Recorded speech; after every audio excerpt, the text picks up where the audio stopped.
So welcome to our final session of the conference. I'm personally very excited to hear from our last speaker, and I think many of you are as well. Let me introduce for you George Elliott Clarke. He was the 4th Poet Laureate in Toronto and the 7th Parliamentary and Canadian Poet Laureate. He was born in Windsor, Nova Scotia in 1960. An English prof at the University of Toronto, Clarke has taught at Duke, McGill, UBC, and Harvard. He seems to be pretty good at his job because he's won the Pierre Elliott Trudeau Fellows Prize, the Governor General's Award for Poetry, a National Magazine Gold Award for Poetry, the Preumil Poesis, the Dartmouth Book Award for Fiction, the Eric Hoffer Book Award for Poetry, and for those of you of sufficient vintage, I'm sure you will remember George inspiring in poetic talk back in 2010 right here at the Parkland Conference called Rewriting a Country.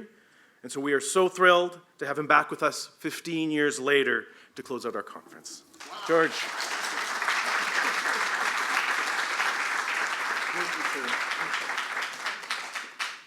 What a great pleasure and honor and privilege it is to be here. I want to thank Jason Foster for that tremendous introduction and the expression of necessary gratitude for everyone who is here, showing your interest in safeguarding democracy, preserving democracy, for all of the presenters who have given us so many inspiring suggestions and insights and practical advice as well to go about organizing and doing public education, which is extremely important for building the necessary conditions for effective democratic life and informed citizenry as well. And I want to thank Gordon Laxer for having invited me here 15 years ago in 2010. I also want to thank him for suggesting that I'm still a young man.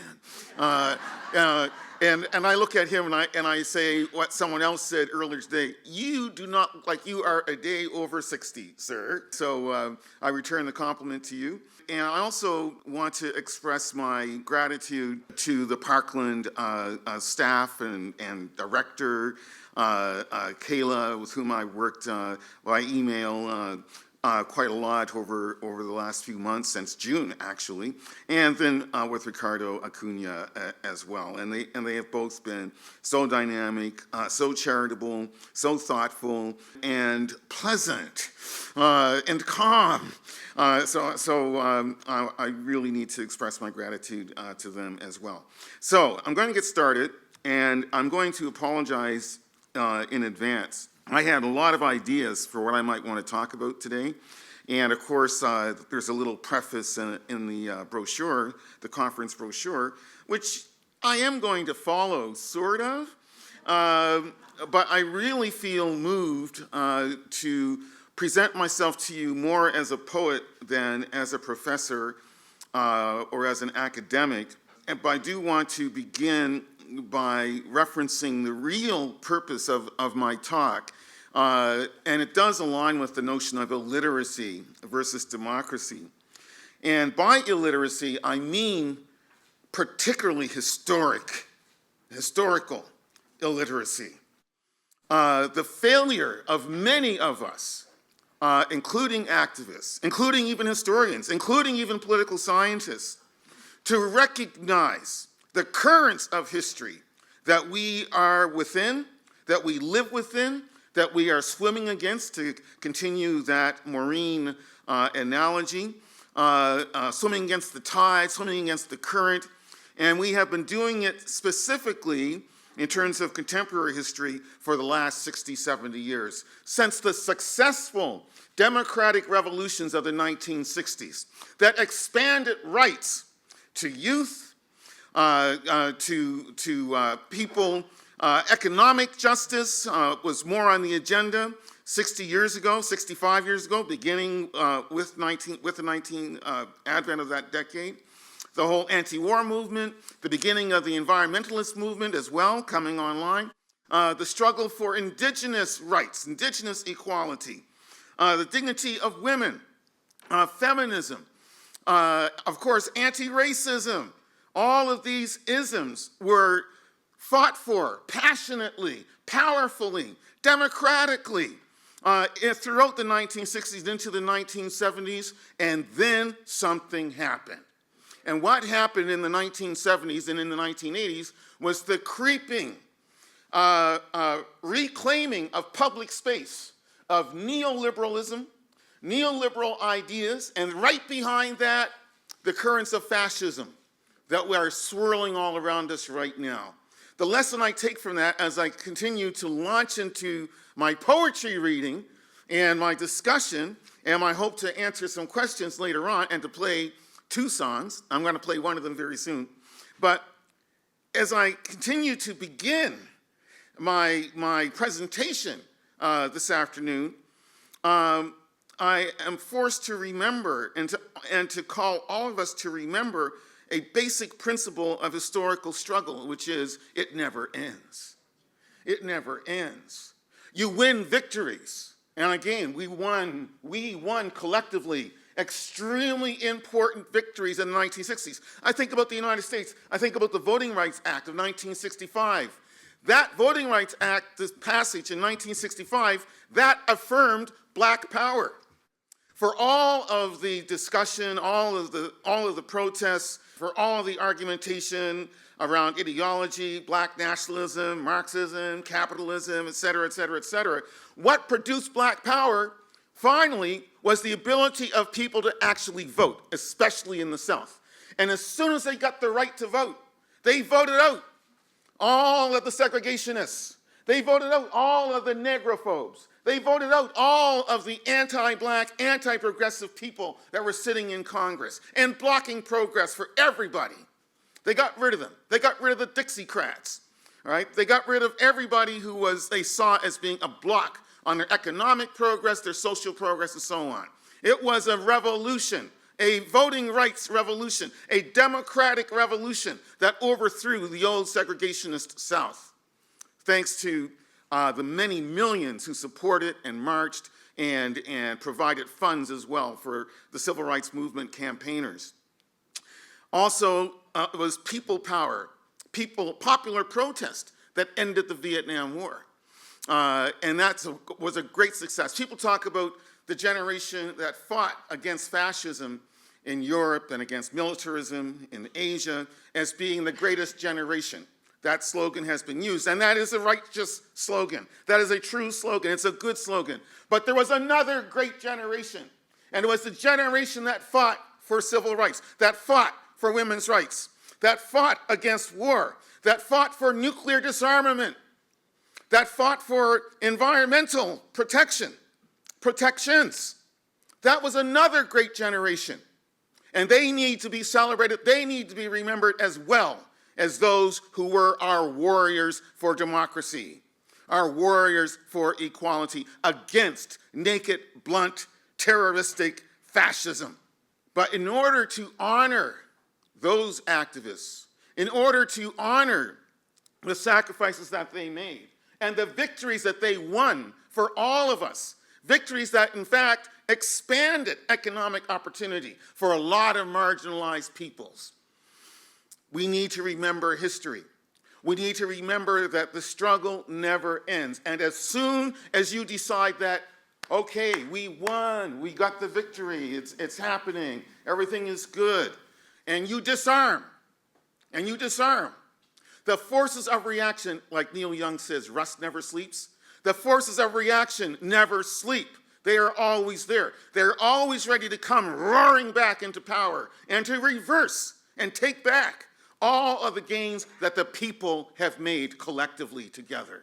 So when we look at all of the pressures right now on our nation, on our social services, on the postal service, they're crying out loud. I know I'm speaking to the converted, but I got to say that when you live in the world's second largest country, 5.5 time zones, and most of the population is strung along the 49th parallel in a very thin band, but you also have a lot of rural communities, you have a lot of remote communities, the post office has to be a public service. It's stupid. It's just stupid to think that it should be privately run. That's an ignorance of our geography. That's an ignorance of our population dispersal. for crying out loud. I wish that we had cadres of progressive intellectuals running the government, for crying out. I wish we did, so we could have sensible decisions made. I'm thinking also about transportation. The idea that if there's a work stoppage or there's a problem, a glitch in the system, that suddenly people on the island of Newfoundland cannot get easily to Nova Scotia or Toronto or Vancouver because it's impossible to get a flight, and the flights that are available are overpriced. No, the transportation sector in this country needs to be publicly regulated. It needs to be taken over by the government. And get rid of this neoliberal nonsense that everything has to be run for a profit. Everything cannot be run for a profit because we are not efficient. Human beings are not efficient, all right? We make lots of mistakes. We take our time doing lots of things. Sometimes we don't feel like doing any work. And for good reason sometimes, to deal with people who are inefficient just by nature. Nature is not efficient, except for of animals which are really good at predation. We can think about them being particularly efficient, as well as some herbivores being particularly efficient. But generally, human beings are not. And so we need governments to be able to pick up the slack according to where there is slack, and not to apologize for it. I'm not a political scientist, but I often ask my students, what's the purpose of government? And I get all kinds of answers back from them about, government is about ensuring justice and equal rights, and all of that's important. And I say, yeah, and I get other answers as well. But I also say to them, the purpose of government is to make our lives better. That is the fundamental purpose of government. And if it's not making our lives better, you get rid of it. You get rid of it, either democratically or through revolution. That's the entire sole function of having a government. If you're gonna have it, it's gotta do stuff for you. It's gotta make your life better. It's gotta run services for you. It's gotta distribute wealth fairly across the country in order to have a well-functioning, healthy society. These things need to be done. So I pull back, zoom in further on this topic about historical illiteracy and not recognizing our history. And the problem with that is, again, as Santayana, the great philosopher, wrote, those who do not remember their history are doomed to repeat it. And that's especially true of historical errors, historical mistakes. I just came from a session a half hour, an hour ago or so, that was dealing with a healthcare system in Alberta in part, as well as questions of well-being in part. And I was struck by, I'm certainly no expert, and there are plenty of experts here in the room to talk about the healthcare system in Alberta. But as I think about the impacts of government legislation on transgender people, the attempt to corporatize the healthcare system here, I keep wondering why I don't hear any discussion or comparison, just simple comparison, about what the government of Alberta did to people that they deemed to be mentally unfit, beginning in 1935 with the election of Bible Bill Aberhart, and put in place a forced sterilization program that ran from 1935 to 1971, and which was also, by the way, copied by Adolf Hitler. He got his ideas for forced sterilization from social credit. Thank you very much. Then, the further attempt by the Ralph Klein government to disallow restitution to the victims of forced sterilization by trying to use the notwithstanding clause. Shameful, shameful, shameful. But I bring up this example because I think that these historic examples should always be raised when we're dealing with contemporary issues, so that people realize, voters realize, citizens realize that this contest, this necessity for protest never ends. It's always going on, and there's always one group of empowered persons, one group of elites who are always trying to turn back the clock on everything, on everything. Look at the Supreme Court decision in the United States to disallow abortion just 3 years ago, 2022. The impact of that, the regressiveness of that, the campaigns against vaccination, and the idiocy of those campaigns, all right, and supposedly throwing up the libertarian cry of freedom, freedom, freedom. Yeah, well, look, you can have your freedom to get sick, but I don't want your freedom to become my freedom to get sick. And so you might need to get yourself vaccinated or go to a deserted island somewhere. But in any event, I come back to this again, and I've got to get into reading some poetry, but I still want to talk about history and the necessity. We all need to know it. We need to know our national history. We need to know our provincial history. We need even to know municipal history. We need to know our family histories. Very important. We need to know our family histories because every single person in this room comes from a lineage which has experienced plague, famine, war, civil war, dispossession, displacement, at some point along all of our genealogies, and sometimes for some of us, enslavement as well. We have all suffered. We have all been victimized by one regime or another, one government or another. And so it's important that we know our family histories as well. The histories of struggle, the history of flight. Hearing the great talk yesterday about migration and borders, I was reminded that English colonial Canada was essentially founded by refugees, the loyalists from the fledgling United States of America, those 30,000 people who swarmed, I use the verb deliberately, swarmed into Ontario, what is now Ontario and Quebec primarily, but then also some went to the Maritimes, Nova Scotia, New Brunswick, Prince Edward Island, and I'm happy to add the factoid that 10% of the loyalists were black. 10% of the loyalists were black, and they mainly ended up in Nova Scotia. And so for a brief period of time, Roseway, Nova Scotia, a suburb of Shelburne, Nova Scotia, was, for a brief period of time, the largest free black community in North America in 1783. The largest free black community in North America. So I want to emphasize again the importance of us all knowing our history, knowing the political history of the state and the way it has behaved, the many peoples it has oppressed and repressed and exiled and deported and persecuted and executed without just cause and so on. And we also need to know about the wars in which we have engaged and whether or not they truly were just and what were the reasons for those wars. I'm going to move into talking about poetry in a moment and reading some poetry, but I want to quote the great poet, canonical British romantic. That's such a nice word, romantic poet, Lord Byron. And Lord Byron referred to history as being the devil's scripture. And I like that, because it truly is. It's the devil's scripture. You want to know a record of how human beings have been, you look at history. History tells you how we have been with each other. And the struggle over the last several centuries to try to actually progress towards being humane and civilized, truly civilized towards one another. I'm also reminded of the great Marxist philosopher Herbert Marcuse and one of his lines from Theory of Liberation. And Marcuse said, very importantly, the songs and poems of protest are always too early or too late. They are, he says, memory or dream. And I like that comment because you may not know in terms of your own activism, you may not know in terms of your own artistic productivity, creativity, what impact your work will have after you are gone. You may never know, of course, you may never know what kind of impact your work may have.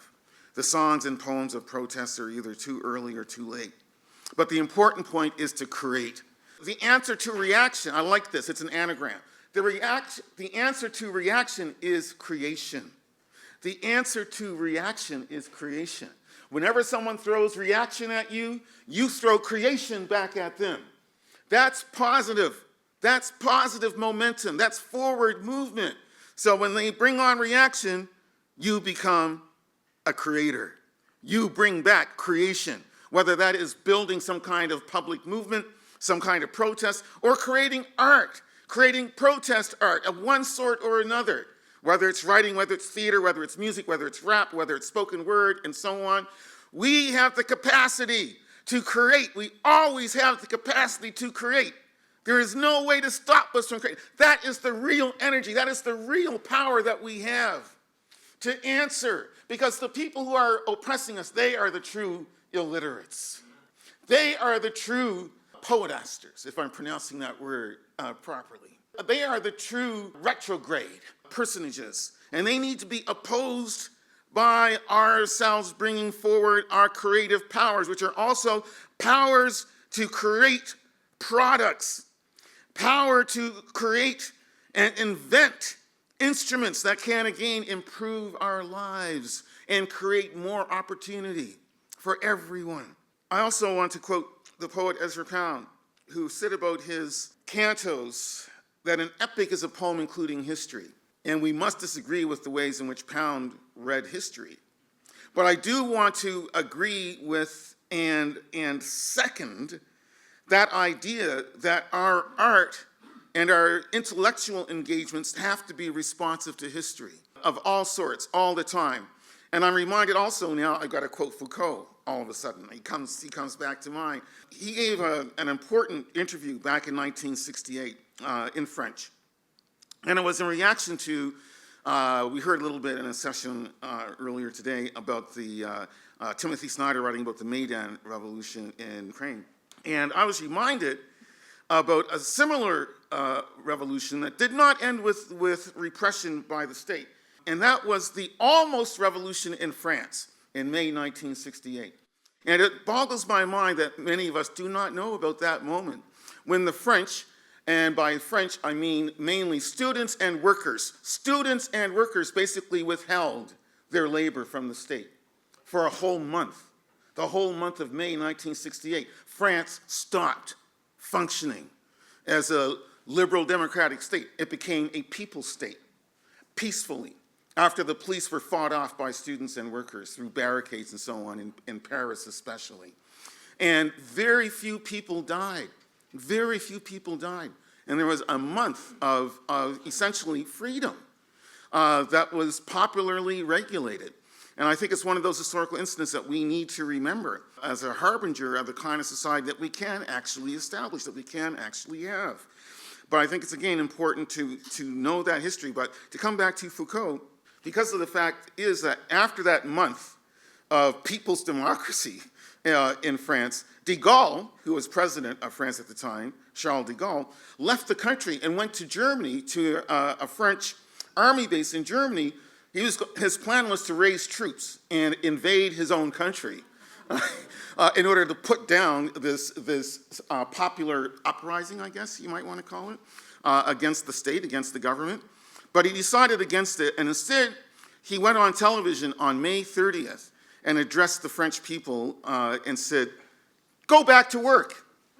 And the next day, everybody went back to work. And that's how it ended. And there was also a massive demonstration by people who were more conservative down the Champs-Élysées, also on May 31, which cemented the idea that the revolution, supposed revolution, was now over. But Foucault was asked about this by a Maoist magazine. What does he think about the fact that the Communist Party of France itself was opposed to this people's democracy that had welled up quite spontaneously? And the interviewer raised the question that until now, there has never been this kind of unity of students and workers. Until now, there has never been the possibility for this kind of second revolution in France. And Foucault's answer was extremely wise, extremely sharp and extremely wise. His answer was simply this: as soon as you say until now, you are defeated. As soon as you say until now, you are defeated. That it is incumbent upon all activists to know the histories of struggle, because it's always ongoing. It's never new. It's never only just new.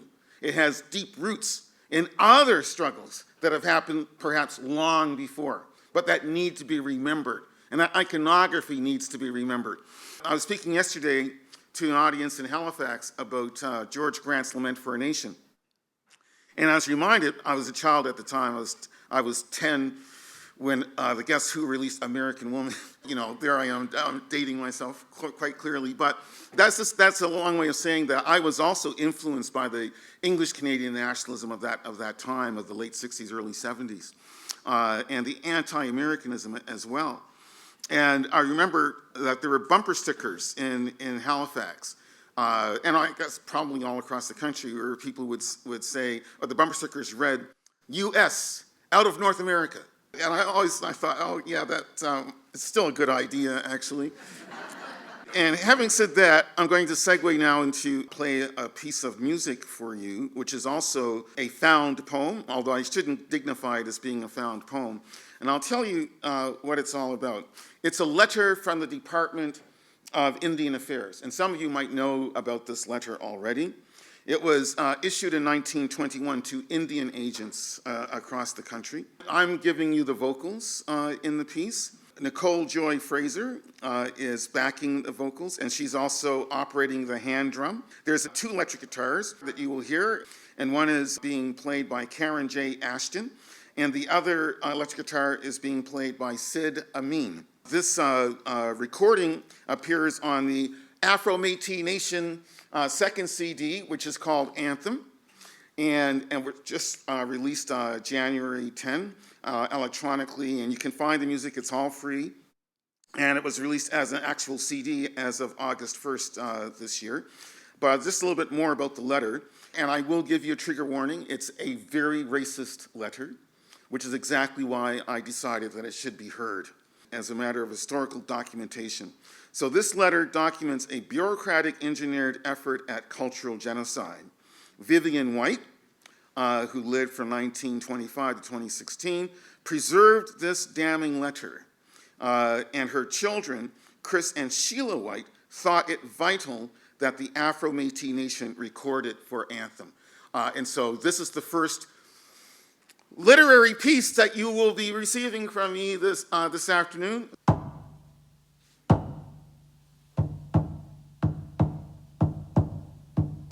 Department of Indian Affairs, Ottawa, 15th December, 1921. Sir, it is observed with alarm that the holding of dances by the Indians on their reserves is on the increase. I have therefore to direct you to use your utmost endeavors to dissuade the Indians from excessive indulgence in the practice of dancing, excessive indulgence in the practice of dancing. You should suppress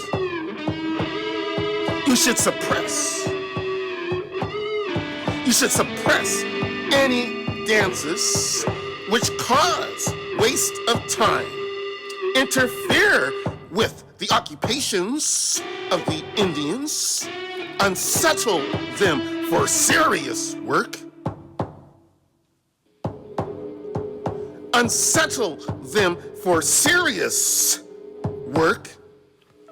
injure their health, or encourage them in sloth and idleness,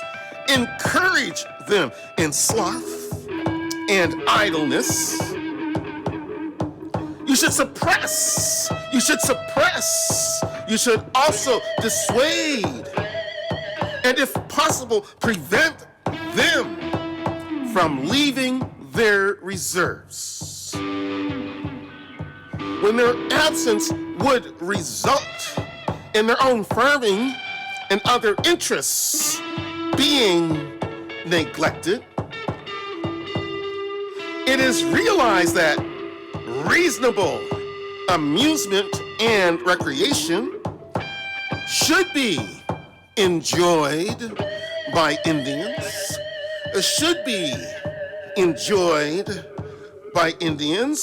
but they should not be allowed to dissipate their energies and abandon themselves to demoralizing amusements.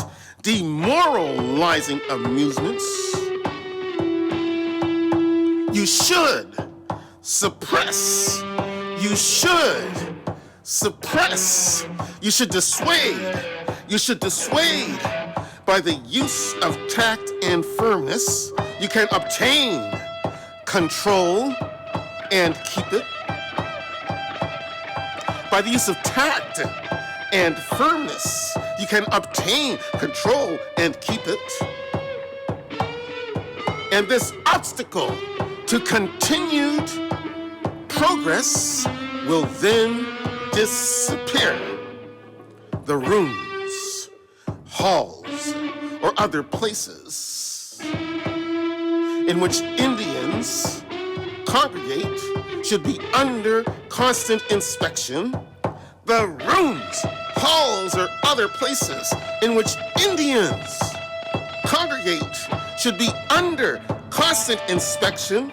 They should be scrubbed, fumigated, cleansed, or disinfected to prevent the dissemination of disease. They should be scrubbed, fumigated, cleansed, or disinfected to prevent the dissemination of disease. You should suppress. You should suppress. You should dissuade. You should dissuade. They should be scrubbed, fumigated, cleansed, or disinfected to prevent the dissemination of disease. You should suppress. You should suppress. You should dissuade. You should dissuade. The Indians should be instructed in regard to the matter of proper ventilation and the avoidance of overcrowding rooms where public assemblies are being held, and proper arrangement should be made for the shelter of their horses and ponies.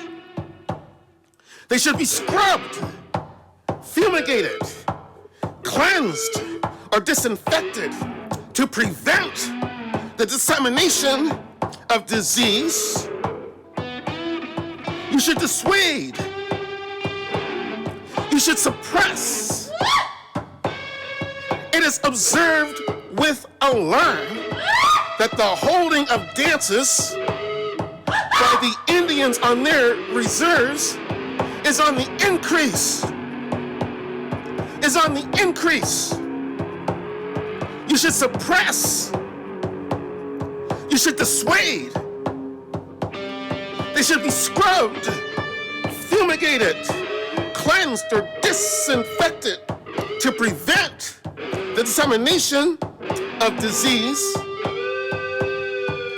except where further information is desired. There will be no necessity to acknowledge the receipt of this circular.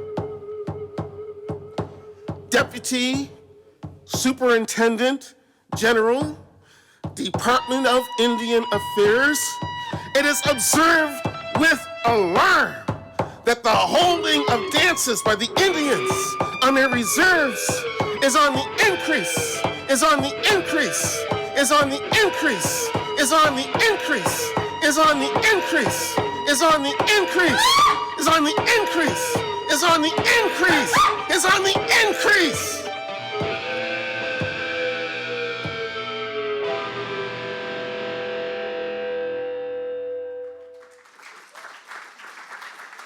It's on the increase. Happily. Thank you so much for your reception of that piece. And I'm going to get into reciting some poetry now, all of it connected to historical. But I want to begin with something very personal. And it's a poem called Taxi. And it's about my late father, Bill Clarke, who worked for the railway for 30 years.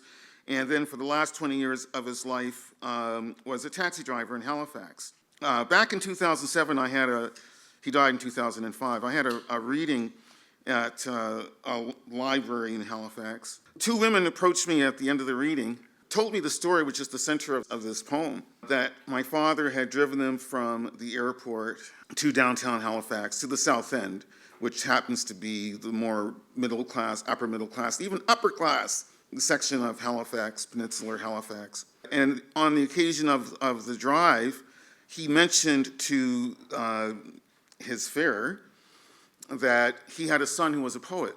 And they acknowledged the statement and thought that was kind of neat, interesting. And then they told me that after he had delivered them to their premises and had departed, they entered their home and they laughed. They laughed at the idea that this black man could have a son who was a poet. And they told me the story themselves. And I wrote this poem almost immediately thereafter. Just to give you a bit more context, my father was born in Halifax, part of the historical black population in Halifax, which has been around since, in numbers, since the mid-18th century. He achieved grade 10, which was a lot for a black man of his generation. He was born in 1935. Most black people in Nova Scotia at that point, the historical black population, the women would have maybe grade 3 and the men would have maybe grade 6. And that was structurally decided in order to ensure that we would always remain a captive labor force, a lumpen proletariat, easily exploited, and so on. That's what he came through. And he was very lucky to have gotten grade 10. And he was someone who read a lot. He was also an artist, a visual artist. As a matter of fact, this painting on the cover of the book, Red, is by my father, which he did when he was around 18 years old. He was also a union activist. I should mention that, working for the railway. He was, so, there you go. He was very proud of that. He attended Labour College in Montreal in the summer of 1967 and got high marks for trade unionism and political science and economics and history. Not so great marks in French. But anyway, here's the poem, Taxi. They were not wrong, blonde mother, blonde daughter, to laugh. Their dark driver dazzled. He jested wantonly, was jauntily seductive, courteous, cordial, proper, polite. He lavished wit, impeccably impish, encyclopedia, posh and polished, with scholarly asides and rhymester's timing, prompting the ladies' yielding gaiety. To be repaid, he could hope, handsomely, with a healthy tip, that common homage. So when their courtly, coppery chauffeur claimed to have a poet son, it seemed cute. But his passengers were polite enough to transmute their blithe doubt to nods and smiles, to giggle privately at homecoming at the audacity of their driver, to expect them to credit him, a hack operator, despite his suave grammar and stunning puns, with fathering a son who could credibly be crowned a poet. He never knew their laughing disbelief, which was fair, casual, and jocular fun. As far as they knew, men whose livelihoods are step and fetch it stereotypes, black chaps delivering white ladies and luggage delicately to the appointed address, are not expected to sire any bard. I heard their apology for this apt assumption, almost tearful but tactful, as I taxied a book into their hands and spoke almost as gracious, graceful as my unparalleled father would have.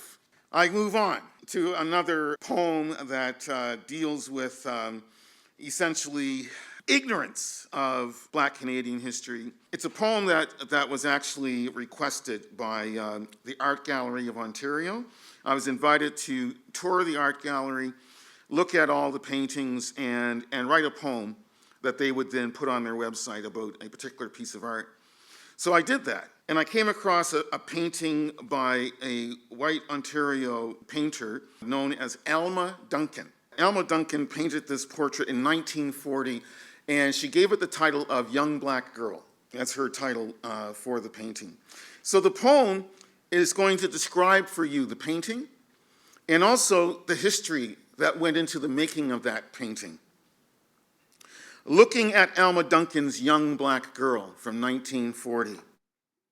And I dedicate this poem to Viola Desmond, who of course is on our $10 bill. She was fined $20 for having sat in the wrong part of a segregated cinema in New Glasgow, Nova Scotia. Had to pay that fine. But the real difference in the price for the seats was only 2 cents between the seats for colored patrons of the cinema and seats for white patrons of the cinema. So the fact that she's now on the $10 bill means that she has incurred an interest rate of 50,000% from 2 cents to $10. So, all right, sister. Looking at Alma Duncan's Young Black Girl, 1940. Her pose conjures Rodin's Thinker, but is so naturally fetching. No artist can leave her to the mercy of history. See, she's slender, pretty as the gal who'll be crowned Lizzie II, whose pops Georgie chain smokes secretly as London blazes under the Blitz. It's 1940, y'all. Europe is marble and manure, stained glass and blood stains, hot excrement of words shoved into Nuremberg faces. Here in our provinces, these various Siberias, under the cardboard eyes of George VI, whose bro, ex-king, has a yen for Herr Hitler. All is gray, the dull tint of a Mennonite hell. How to position a young black girl, her dark ochre excellence, beauty like coffee, pungent and exhilarating, against the cool, mercantile air of Upper Canada, the sour, brackish harmonies of ministers of finance as dour as SS men, if not quite as murderous. Bay Street considers art the many rectangular etchings that back each buck, those portraits of negotiable wilderness, forests, sawmills, pulp and paper, custom killing in a slaughterhouse, fire crackling under stars. The artist Alma Mary Duncan asks, how came you, girl, to be here, so womanish, your 2 brown legs set off by those minuscule-heeled black shoes, and your upper body clad in that pink dress with the blue ruffle, scalloped neck, then graced by that light brown jacket, all enthroned on a beige pillow atop an olive-colored bedspread. There is cause for wonder. Our subject can't nurse the sick, not yet. In fact, nursing was not open to black women until 1949. Is this her interview to be a maid? To slave in service in Rosedale? What is in her purse unseen? Tissue paper, cough drops, chewing gum, a coin pocket brimming with pennies? Does painter Duncan tell herself, negresses are so much stronger than we white ladies? Maybe. But any resemblance to other women who suffer like her is purely casual. Painting is lacquer to insight. Duncan's brushes, oil on laminated paperboard, testify her model shows elusive and changeable. Cotton plays contrapuntly against the girl-woman's copper skin. Ain't she a smoky black gal, her limbs all sheen or pure music? Dismiss ideology of etiquette, snap fingers to the blues, don't give a damn for any thin tones. Yeah, vent volcanic hymns that singe the lips. Where is she from? Nay, where she is from, slave masters fell down in dust and fire. Pigtails and licorice composed the diet. She has a big, black, fearsome Bible. She is a little tough, even hard on the outside. Her language is as sharp and piercing as a sword, a piquant jolt of schoolbook English and schoolyard slang. Olive on glistens in her sable hair. Her world isn't poetry. Negroes can't afford that yet. Her world is potatoes. She's not expected to finish school, so she's delinquent in the library. She's got to char and chore to bring back a little meat. In the British Methodist Episcopal Church, pleasant beauties in sumptuous peacock silks. Pick up the Bible to put down the ugly. Charcoal of words, ash of paper, that's their holy writ. Witnesses brandishing Bibles guard the gates of hell to keep out the elect. Their realm is power, judgments, and damnation. Women weeping awful songs. Alma Duncan's young black girl, our principal, surely rests one hand on a radio dial while brooding over a book. She's studying jazz lingo to backtalk and Lindy hop with dim, rude boys who throng like moths round lampposts, desperate to share in her body. There's one scratchy-voiced Baptist choir lad tuning his car engine like a guitar, rapping a lying intimacy, those ready-made, hand-me-down canticles. He wants her to go with him until he goes on his cologned way. Say she's caught twixt blacks who want her to succeed but hope she won't, and whites who expect her to fail and fear that she will. So she remains all beauty ever to be known, spiritual and skin and onyx stone. Now that she has her liberty, don't she got a right to wax majestic? The hog we duly slaughter and turn to bacon, too often it's our dreams. Tragedy of reason, comedy of emotions. The all-star colored singers croon, God is freedom. Malcolm X positively shouts already from the grave, there is no accidental lyricism. Miss A.D. doesn't mope in darkened galleries. She crams her eyes with watercolored light and serves a fat tea, a broth that wallows on the tongue, buttercream wrestling with maple syrup. The young black girl swallows. This potion renders her larger than life, Amazonian, ready to be Rosa Parks or become Angela Davis. Here is Duncan's signature of crayon and ash. It is lightning of prophecy.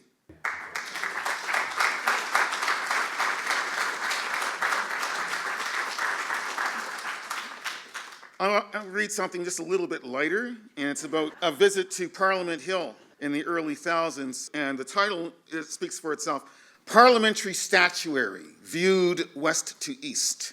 So as I rambled around the grounds of Parliament Hill, I took note of the various statues and how they are presented and so on, and wrote this, well, sort of satirical poem about it. Flies roost upon Pearson's genial bronze. So big, so rotund, so still are they. The insects mimic the prim, roly-poly prime minister. Look at Queen Victoria, neo-negroid now, her Latin inscription melting away, much like her empire did. Over here is Diefenbaker, defiant, sprightly, and as weighty and indecisive as a Supreme Court jurist.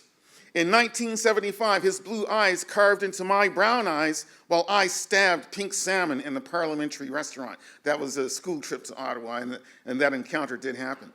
At the Commons rear, we find Thomas D'Arcy McGee, poet assassiné, sculpted falling with blood, frozen lava spurting from his chest. Now observe Elizabeth de, thoroughbred sooty, straddling a black horse, a cape fanning behind her, masking the stallion's non-shitting rump. Posed thus, ma'am is truly an iron lady, unlike when she dresses our stamps, coins, and cash.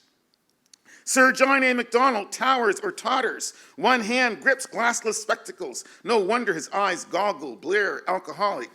William Lyon Mackenzie King, bronze martelet, hammered, outcast, casts a mottled, pitted, haunted shade.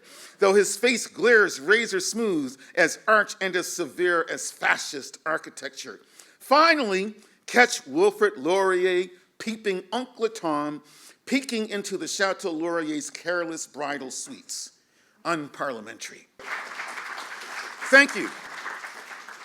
I want to read a poem about an experience that many of us who are racialized or othered sometimes will have. The title is Poor Imitation, and all the episodes I recount are all true. They all happen. But I begin with a quotation from Miles Davis, the jazz trumpeter. And this is from his autobiography. And it does use profanity, so excuse me. So here it is, Poor Imitation with a quotation from Miles Davis. Why should some motherfucker make me feel bad because of their ignorance? You know what? That's a pretty good line.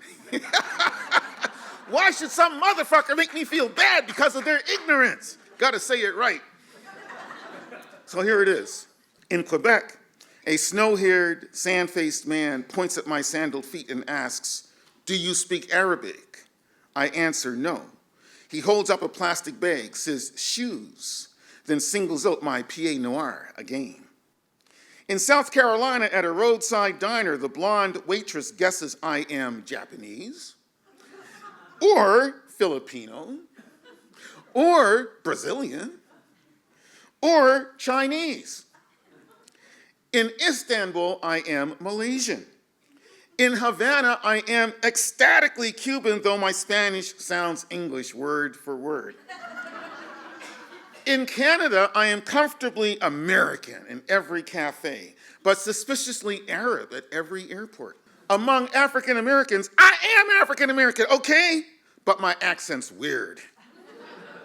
These confusions chalk it up to my brown face and mishmashed English, mucking up black and white states. For Unknown Women, this is another poem based on a photograph.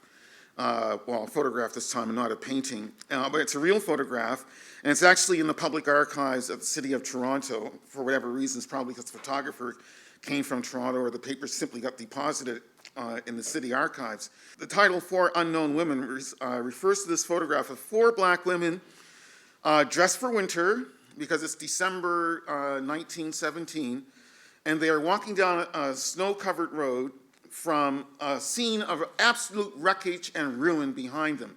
And of course, I mentioned 1917, I mentioned snow on the ground, so you can fill in the details. It's a photograph taken sometime after December 6, 1917. And why is that date important? That was the Halifax explosion occurred on that date.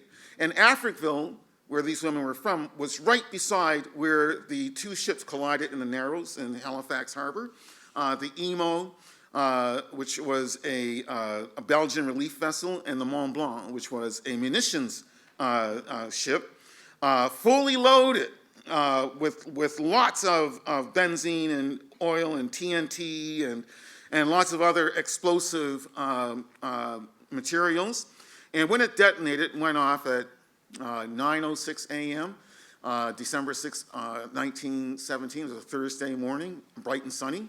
When that ship detonated, the power of the explosion split the bottom of the harbor, hurled the several, I forget the exact weight of the anchor, but of course several tons, it weighed several tons, and it was flung all the way across peninsular Halifax to the other side of the peninsula by the force of the blast. It created the mushroom cloud. And it was studied by American scientists preparing the atomic bomb. They studied the devastation of Halifax to understand the explosive force of atomic detonation. So it's important history for that reason as well. But in any event, this photograph shows these 4 women walking away from this wreckage, from this ruin in this photograph. And so that's what the poem is about. 4 Unknown Women. As the maps declared Halifax, Nova Scotia, as the calendar read December 6, 1917, as the clock ticked off 9:06 a.m., as the crash subsided, as the captain and crew scrambled for shelter in Dartmouth woods, as the silence split with a black explosion, as the Mont Blanc vanished and the Emo flew aground, as the Niobe firemen burned or drowned, as air grew heavy and sank in fire, as molten iron rained from a suspected Zeppelin-infested sky, as window panes became daggers, as the ocean moved in its bed and blanketed land, as the telegraphs fell to Jabberwocky, as the school children wept and the churches collapsed as trains tipped over, as funereal smoke umbrellaed ruins, ash, and torn off scattered limbs, as the crushing of men and metal stopped, as the blizzard blew cold over the leftover lives, after the thunderclap of devastation, after the slaughter of the city, 4 unknown women, black women from the flattened shantytown, no, village, Africville, for coloreds only, stranded behind tracks, donned winter clothes and shoes and huge black overcoats, and went out into the snuffing out snow, looking over their losses, 10 of us, the Seaview African Baptist Church, and kept on stepping, unbent, strong-willed to rebuild. Thank you. I'm going to switch to this book and read a few poems. I will read Principles of Good Governance. And I'll tell you about that, since it's about strengthening democracy, but I have to explain where it comes from. And it comes from the municipal government led by Rob Ford, Mayor Ford, who was mayor at the same time that I was Poet Laureate of Toronto. And I'll tell you a quick little anecdote before I get into reading the poem. I became Poet Laureate in the fall of 2012, and I was introduced to City Council in April 2013. And so I brought along a copy of one of my books to give to Mayor Ford. I certainly disagreed with him on everything politically, but I was the Poet Laureate, and I thought, well, the mayor should have a copy of one of my books. Just, do the right thing kind of thing. I was introduced to him, and I just wanted to hand him my book. And he was a tall man, so he folded his arms. It's because he didn't want to accept the book. He folded his arms and just glared at me, kind of, looking down at me and glaring at me, like, how dare you offer me a book of poetry? It was basically what his stance was communicating. And I couldn't understand why. I mean, any other politician would just say, oh, thank you so very much, great to see you, welcome, enjoy your term as Poet Laureate, whatever. He did none of that. He was just completely ungracious, rude, crude, and so on, as he tended to be anyway. But then it was my turn to speak to the city council and the audience. I decided to read a poem which is included in this book, Gold, and it was about my next-door neighbor who had recently passed away, a man by the name of Guerino Capobianco, who came from Sicily and was my next-door neighbor, was an expert at handling cement,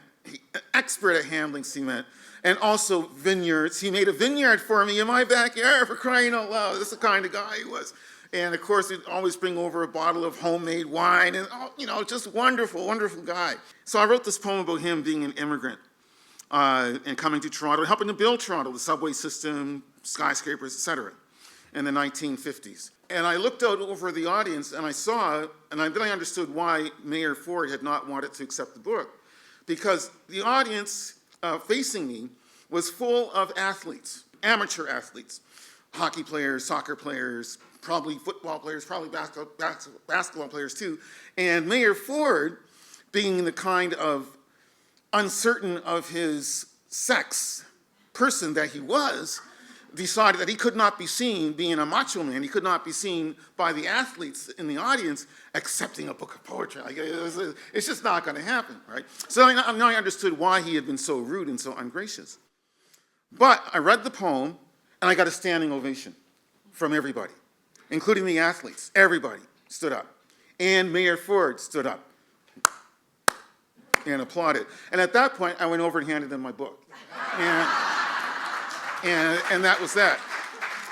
But I still had to suffer through his shenanigans for the rest of my term, or the next 2 years, next year or so, anyway. And many Torontonians asked me, are you going to write a poem about Mayor Ford? And I said, look, I can't write a poem about Mayor Ford while I'm Poet Laureate. I just can't, because it would be seen as maybe intruding on an area that is not my terrain to step upon as the appointed Poet Laureate for the city of Toronto. No, I can't do that. But here's what I will do. I'm going to write a poem about what it means to see good government, what it means to have good government. And I asked the city of Toronto to put this poem, to frame this poem, and put it up in the city hall for everybody to see forever and forever, I hope. But this is my response to Mayor Ford. Principles of good governance. Some of it is just meant for fun, some of it is tongue-in-cheek, but some of it is very serious as well. And it's in memory of two eminent Torontonians, Dr. Sheila Basra, who was an officer of health for the city of Toronto and handled the SARS crisis for us, the H1N1 crisis for us. She was a truly great public servant. And Mr. Charles Roach, who was a lawyer, originally immigrant from Trinidad, and famously refused to ever give the oath of loyalty to the crown that every immigrant is expected to give in order to become a full-fledged Canadian citizen. And he refused. Even on his deathbed, he refused. So I dedicate the poem to them.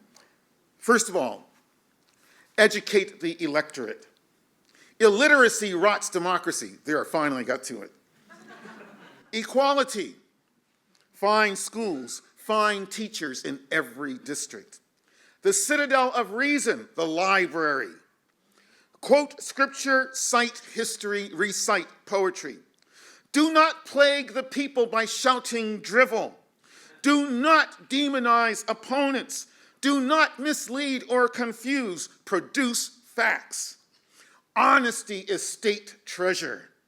A governor's speech must be as clear as water. Clarity is a branch of charity. To be decisive, first be incisive. Judgment must be as cool as steel, as sharp as steel. To convince is better than to conquer. Complaint is revelation. News perpetually startles, yet its truths are ancient to the perceptive. Do not pander, also do not puff up superiors. Flattery is bribery, it is slush. Excuses enshrine cowardice. Remember, great thought leaps upward to try to discern divinity. Political success, a silver tongue and a heart of gold. Elected, serve the people. Sobriety, punctiliousness, generosity, and intelligence, these qualities demand allegiance. Ethics is a scythe, separating the correct from the corrupt. Even the bad governor envies good policies. The heedless governor is soon headless. Good laws set themselves good examples. Extremism only serves thermometers. Excess disguises dysfunction. Egoism is insufficiency. Envy dreams up conspiracies. Error in one law, corrected in the next. The lawsuit never fits unless it's a straitjacket. First, comprehend justice, then apprehend criminals. Dust dwells and swells when the broom is stayed. Police secrecy equals sedition. I'll say that again. Police secrecy equals sedition. Citizens must be governors lest they be oppressed. Plant vineyards, not prisons. Plant vineyards, cart home the city wine. The treasury is for the citizens' convenience. Sacrosanct is renminbi. Capital flows, labor pools. Greatness, public works, public art. Spend, spend. Do not let potholes become sinkholes. Beauty demands maintenance. When in debt, build. When in doubt, build. Paper wealth is air. Build. Diversity rouses beauty. Light does not discriminate. Light does not discriminate. Nurture, infrastructure, agriculture, manufacture, architecture, arts and culture to richly prosper. Create, profit, save, invest. Create, profit, save, invest. To secure heaven, help the lowly. Benevolence staves off violence. Charity engineers miracles. Plutocracy vomits black bread, black flags, and black batons. Arms dig deficits. Spending should be like planting, never like eating. Taxation should be transfusion, not vampirism. Squander revenues, spark revolts. Poultry is that government careless of poetry. Poultry is that government careless of poetry. Youth creates, age preserves. Revere children, respect elders. Sun is balm, rain is ointment. Light allows no doubt. Good style wins popularity. Good deeds inspire devotion. Be a Caesar to allies and a Sphinx to adversaries. Beauty escapes chastisement. Beauty escapes chastisement. Good wine precedes good poetry. Good wine succeeds good poetry.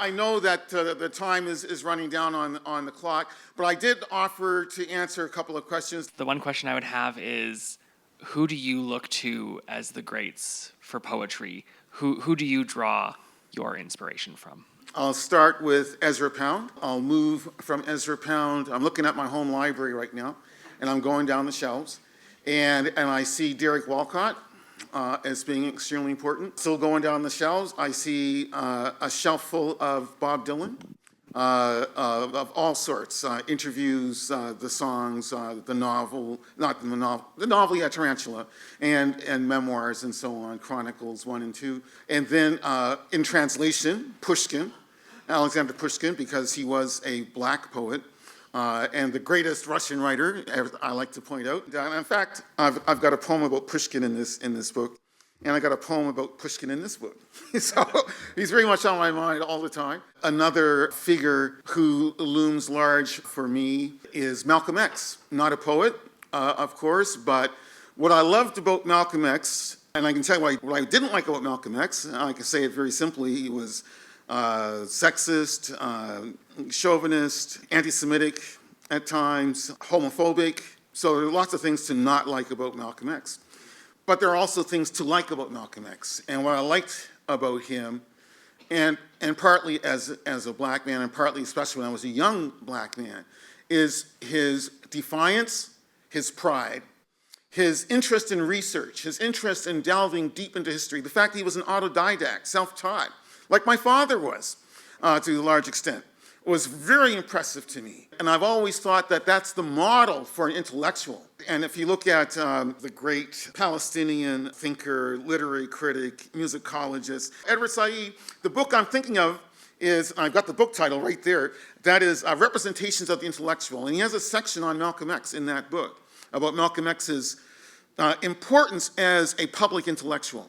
In that way that he's had a huge influence on me as a poet and as a scholar. And also the whole idea of trying to speak truth to power, as he certainly tried to do, and did so mightily. And also, he was a great geopolitical thinker. Just before he was assassinated in 1965, he predicted that Chinese and Arabic would be the languages of the future. He also predicted in March 1964 that the United States would lose the Vietnam War.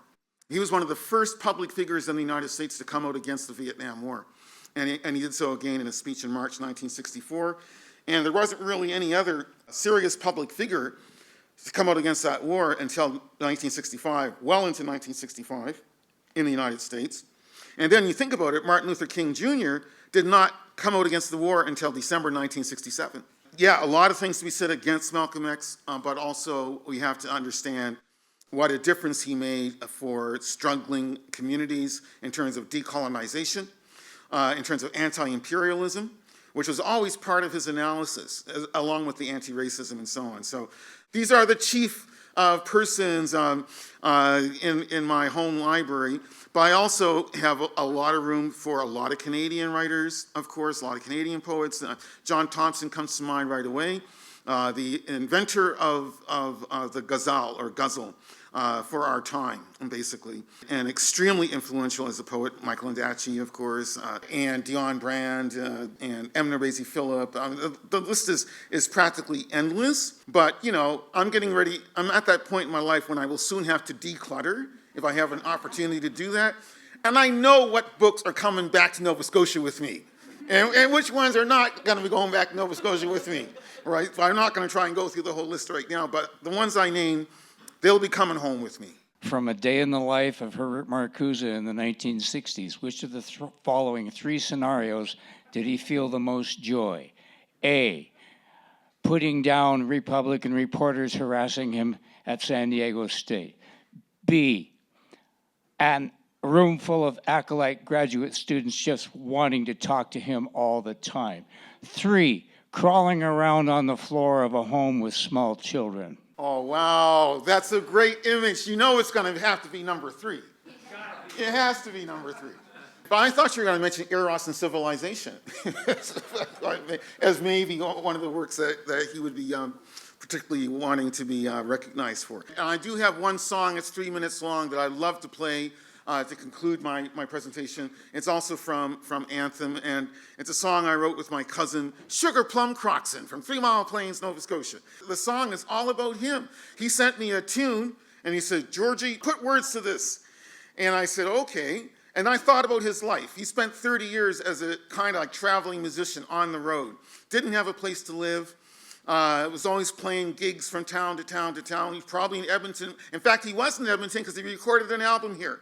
It wasn't his album. He was on somebody else's album. But anyway, he has at least that record and plus Anthem and plus another record that he did with me. He's now settled in Toronto, but is still an extremely creative person and force, and I really love what he does. So I do want to play the song for you as an envoy. The song, it's called Homecoming Rome No More Blues. The title, of course, is related to Leonard Woodworth Sugarplum Croxon's life on the road. On the track, you're going to hear me speaking and sort of singing. You're going to hear Aubrey Dale on the drums, and bass and electric guitar is Ken Whiteley, and Dr. Richard Atkinson on harmonica. I got to say very quickly about Ricky Atkinson. Dr. Atkinson is my cousin. I claim him proudly, and also Canada's most effective bank robber. Right on. As a matter of fact, he's the guy who invented the spike strip that police forces use to delay or to stop fleeing vehicles, fleeing drivers. He's responsible for that, so you can thank him for it. Of course, he used it against the police, and then the police adopted it. But anyway, and he's on parole until 2035. Just to let you know. And he's my cousin! Way to go! Dude, way to go! We got all kinds in our family, all kinds. And it's great, and I love them all. That's the song is about him. I think we're going to have the lyrics up here in a moment in the song. And before the song plays, just let me also make a commercial announcement. I have copies of red, copies of gold available for sale. Only $20. I can even make change. That kind of change, for sure. Anyway, thank you so very, very much.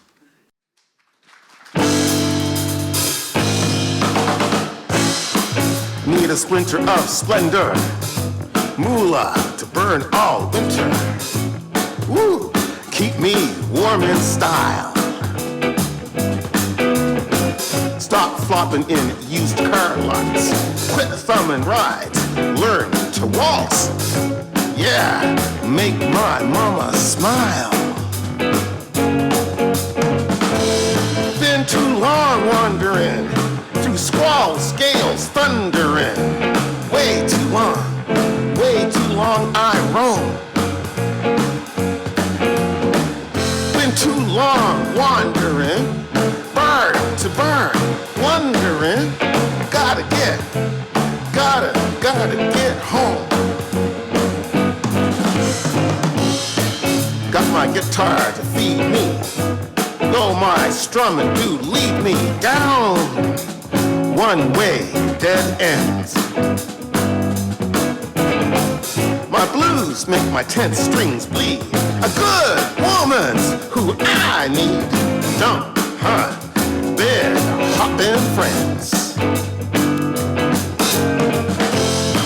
Been too long wandering through squalls, gales, thundering.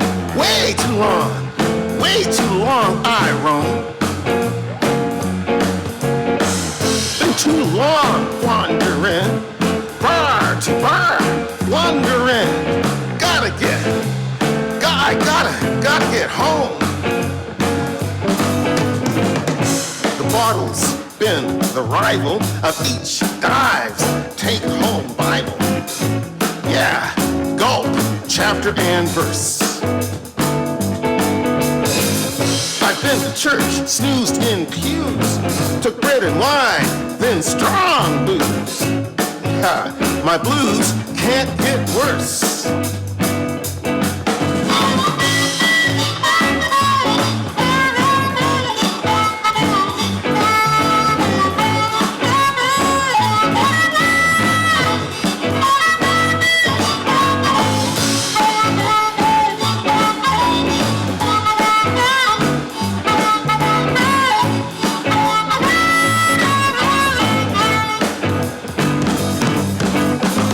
In every province I've been, I've lived by living in sin.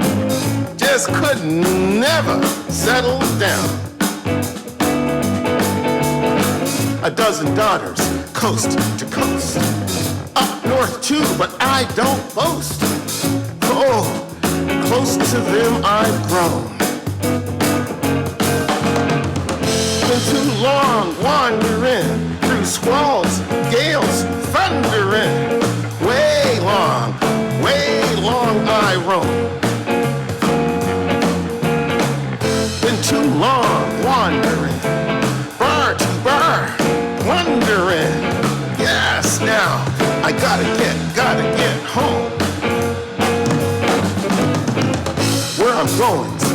I'm from Newport Station is my home.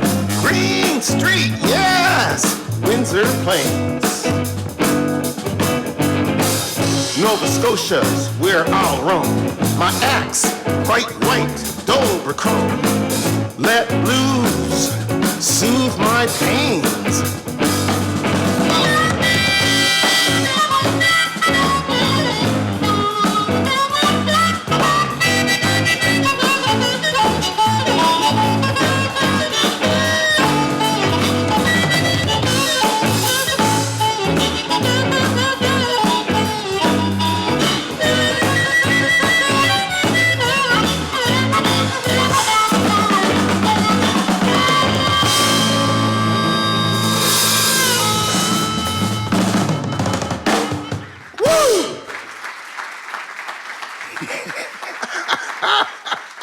Thank you oh so much for that. What a great closer. On behalf of everyone in the room, thank you so much. I think we are all a little more literate, which is good for democracy and good for our souls. Thank you so much.